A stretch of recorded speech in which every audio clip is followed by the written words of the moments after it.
Kapteni, habari yako? Salama. Wema kabisa. Salama. Tumekuona kwenye mchezo wa leo lakini mwanzoni hatukukuona. Sababu ni nini na tulisikia uliwekwa benchi kidogo? Unajua nilifanya kitu viongozi walisema utovu wa nidhamu. Kwa hiyo nikapelekwa katika maadili ile masaa 72 lakini uongozi ukiongozwa na kiongozi wetu wa kazi kabisa, kiongozi mwadilifu kabisa yule bwana Mwanayaya Mkazuzu na jopo lote wakapitia yale maoni wakasema bwana kweli bwana Mwiga hana baya. Sahihi. Kwa hiyo leo nimerudi kwenye nafasi yangu. Na kwenye kipindi cha mwanzo ilikuwa affect vipi kutolewa na kuwekwa pembeni kidogo?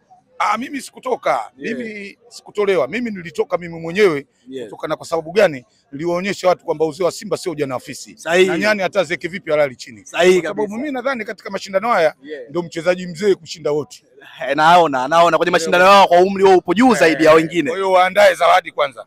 Kwamba mimi nimemwakilisha vizuri mama. Na kitu kingine nataka kuuliza ni kwamba watu ambao wanakufuatilia wewe kwa upande wako unawaahidi nini kwa upande wako? Ni kipi kigeni tutarajie zaidi ya hichi? Kwamba ukisikia Clouds Dream Team kwamba ni sisi ni watu wa burudani.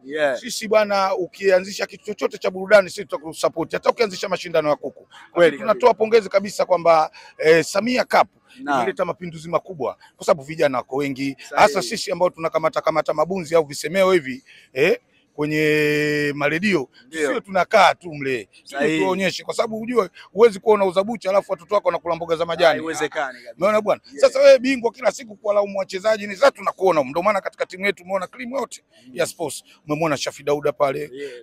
Umemwona mtu anaitwa James Tupa ambaye ndo kocha wetu. Umemwona pale Amri Kiemba ambaye ndo kafunga goli la kwanza kabisa. Umeniona mwenyewe team captain wa kudumu, yani wa Muyaya. Nikisema Muyaya Kimalawi ina maana ukimtaja ule Bakiri ne Kamuzu Banda wanakuambia wa Muyaya, yani mimi captain wa maisha. Sahihi. Na ndio maana mechi ya kwanza kitambao kukiona. Kitambao mimi nalala nacho nyumbani. Nimefurahi sana kusikia hilo. Lakini pia na swali la mwisho ambalo nataka nikuulize au nataka nikuone unalijibu vipi kwa upande wako, kwa sababu watu wengi tumepata maoni yao, lakini nataka kusikia maoni yako. Vijana wengi hawapendi kushiriki michezo. Sababu ni nini na wewe unawashauri nini? Kwanza wajue kabisa hii ni fursa.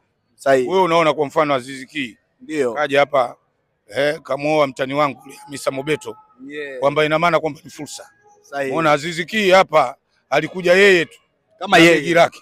Lakini hapo wewe fikiria kaja umatemate. Na kwanza huu mchezo hauna cheti. Ndio. Na mimi mwenyewe fikiria wewe katika umri huu mimi gari la mkaa lakini nishafika mpaka Santi Banabeo. Tena kwa kuhadisia tu. Kwa hiyo mpira kwanza una faida, michezo ina faida kubwa. Mimi sasa hivi ukiniambia hii Tanzania mtu asenijua labda aende kwenye genge akose chumvi. Mimi maarufu. Sina umatemate. Umatemate sina lakini maarufu. Sawa. Maarufu nimeupata wapi? Kutokana na redio yangu, The People Station. Umeona bwana? Alafu mimi Mzalamu Bonia ya Dedi ya. Umeona? Alafu shughuli naijua.